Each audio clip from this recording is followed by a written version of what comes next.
Observación de organismos de diferentes grupos microbianos. Los hongos. Se observaron Rhizopus y Saccharomyces cerevisiae. En cuanto a similitudes, tenemos que son integrantes del reino fungi, pero de distinto tipo. Rhizopus es un hongo tipo moho y Saccharomyces cerevisiae es de tipo levadura. Son microorganismos psicrótrofos, lo que quiere decir que crecen a temperaturas bajas entre -5 y 5 grados Celsius, aun cuando su temperatura óptima de crecimiento es alrededor de los 18 grados Celsius.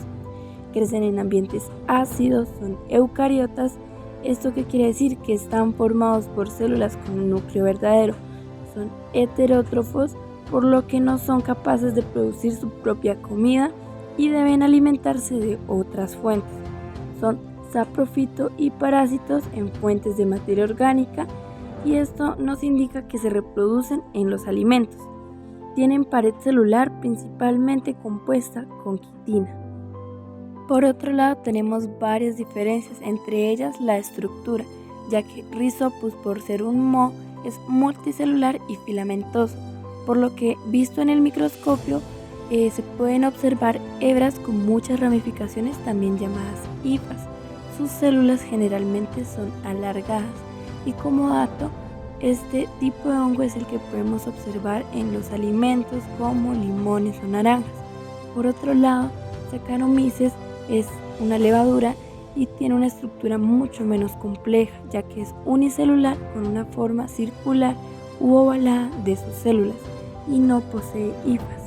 También está el aspecto de las colonias, ya que Saccharomyces se encuentra en colonias de textura cerosa como las de las bacterias con un color beige opaco, mientras que Rhizopus tiene una textura algodonosa de color gris con café, por lo que la diferencia entre estos tipos de hongo es clara a simple vista. En cuanto al crecimiento, Rhizopus es más lento, es de aproximadamente 3 a 15 días. La muestra que observamos tenía 5 días y Saccharomyces tiene un crecimiento más rápido, aproximadamente de 1 a 3 días. Reproducción. Saccharomyces se reproduce mediante un proceso denominado gemación, lo que quiere decir que genera gemas o brotes en la célula madre, mientras que su núcleo tiende a dividirse y una parte se traslada a dicho brote, el mismo que luego se separa para funcionar como una célula independiente. Mientras que Rhizopus se reproduce en forma sexual y asexual, a través de las esporas. Estas se trasladan hacia un sustrato y luego crecen ya sea sobre o bajo la superficie del mismo, donde una vez que existen las condiciones adecuadas, la espora germina, surgiendo de ella una primera hifa, por cuya extensión y ramificación se va construyendo un micelio, donde además la velocidad de crecimiento de las hifas de un hongo es muy rápida. Como última diferencia tenemos los requerimientos de desarrollo. A pesar de que ambos se desarrollan en ambientes ácidos, Rhizopus tiende a tolerar un mayor rango de acidez o pH y requiere menos humedad que las Saccharomyces, ya que requieren más humedad y tienen menor rango de acidez, motivo por el cual los mohos pueden significar un mayor peligro cuando se trata del deterioro de los alimentos y también en condiciones de desinfección, debido a las esporas que estos forman. Los mohos son esenciales en procesos de compost y las levaduras en la producción de etanol, por tanto son importantes para la fermentación de jugos, bebidas alcohólicas y productos de panificación. Bacterias, similitudes y diferencias. Bacillus cereus, colonia con formas irregulares de aproximadamente 0,5 centímetros con textura cremosa de color beige oscuro. Son células de tipo procariota, su forma es alargada y se organizan en formas de cadena, por lo cual reciben el nombre de Streptobacillus. Escherichia coli, colonias de forma circular de 2,3 milímetros aproximadamente. Poseen textura cremosa y por lo general son de color beige claro. Son células de tipo procariota, se organizan en forma no establecida. Se les considera bacilos muy pequeños de aproximadamente 1 a 5 micros. Similitudes entre estas poblaciones. Son células procariotas, tienen forma de bacilos, son de textura cremosa y sus colonias son color beige. Estas poblaciones se diferencian en el tamaño de sus bacilos, la forma en que se organizan los bacilos. Bacillus cereus en cadenas y Escherichia coli no tiene forma definida. Tamaño y forma de sus colonias. Bacillus cereus, colonias con forma irregular de 0,5 centímetros. Y Escherichia coli, colonias de forma circular de 2,3 milímetros. Protozoos, similitudes y diferencias. En cuanto a las diferencias, tenemos tamaño, color y forma, euglenas, amebas y paramesio. La euglena tiene un tamaño de 39 a 45 por 8-10 micrómetros. Su color es verde y la forma es de un lente o aplanado. La ameba tiene un tamaño de 20 a 25 micrómetros, tiene un color verde claro y es de forma irregular. Y el paramesio tiene un tamaño de 50 a 300 micrómetros y tiene un color verde y de forma son ciliados de forma ovalada. En cuanto a otras diferencias, tenemos que los protozoos utilizan diferentes mecanismos para desplazarse. Por ejemplo, la euglena se mueve mediante flagelos. Estos son largos y pues son 1 o 2 y su movimiento es ondulatorio. Las amebas, por otra parte, utilizan pseudópodos, moviendo lentamente la parte de la masa celular en el sentido en que se quiere desplazar y luego moviendo el resto de la célula completa hacia allí. El paramesio utiliza cilicios, los cuales estos son muy cortos y muy numerosos, recubriendo la superficie celular, y su movimiento es coordinado de atrás hacia adelante. En cuanto a las similitudes entre la población de protozoos, tenemos que estos son unicelulares eucariotas, se encuentran en entornos húmedos y utilizan diferentes mecanismos para desplazarse, pero con el mismo objetivo de poder alimentarse. Las algas. Las algas son microorganismos que viven en medios acuáticos formando el fitoplancton. En este caso se observaron y analizaron las algas navícula y euglena. Por lo tanto, encontramos en las diferencias que la navícula tiene forma de bote, pertenece al género Diatomea, se encuentran alineadas y dispuestas a competir, cuenta con cloroplastos cilíndricos situados en los costados y puede vivir en aguas limpias pero también contaminadas. Mientras que la euglena tiene forma de cohete, pertenece a los euglénidos, se mueve mediante flagelos, cuenta con cloroplastos en forma de lente o aplanados y son tanto termotolerantes como acidotolerantes.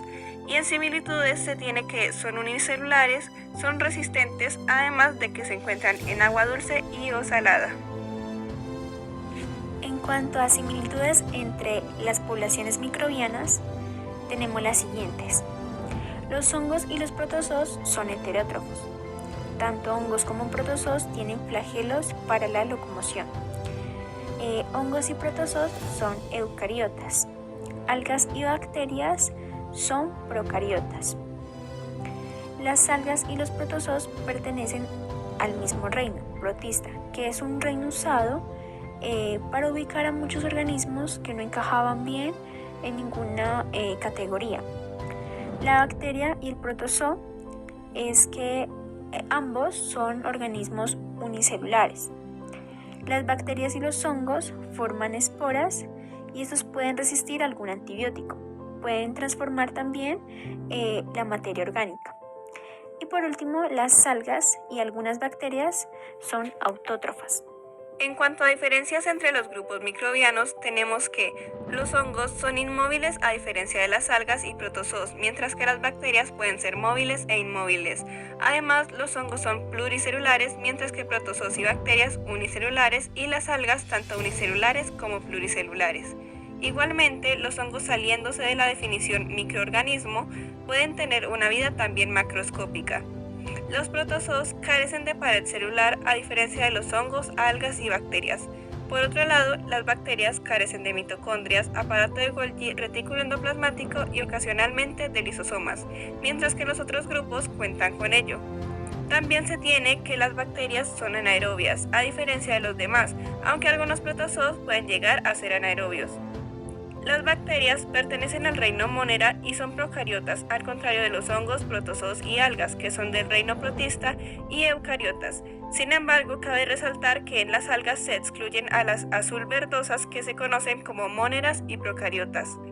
Por último, las algas son autótrofas y los hongos, los protozoos y las bacterias heterótrofos. Importancia de la diversidad de microorganismos en la ingeniería agropecuaria. Los hongos, junto con otros microorganismos del suelo, tienen una función indispensable en el ciclo de los nutrientes, el mantenimiento de la fertilidad, el secuestro de carbono y de la dinámica de la vegetación.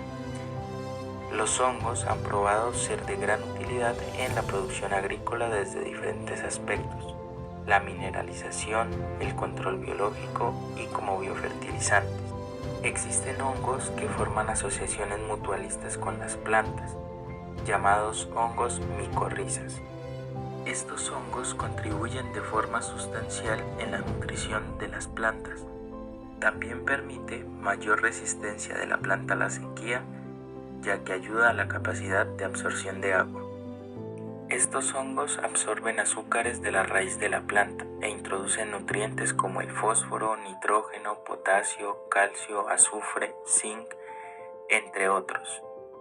Las plantas y las bacterias establecen una interacción donde ambas se benefician.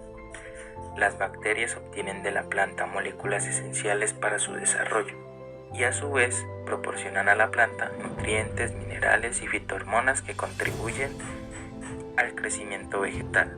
Ayudan a la germinación de semillas, incrementan la floración, aumentan el crecimiento y desarrollo de los frutos, incrementan la biomasa y garantizan una producción exitosa en las plantas. Los protozoos juegan un papel muy importante. Son productores de materia orgánica y depredadores naturales de las bacterias. Además, son los mayores productores de nitrógeno disponible para la planta. Entre un 40 y 80% del nitrógeno de las plantas puede provenir de la interacción predador-presa de protozoos con bacterias.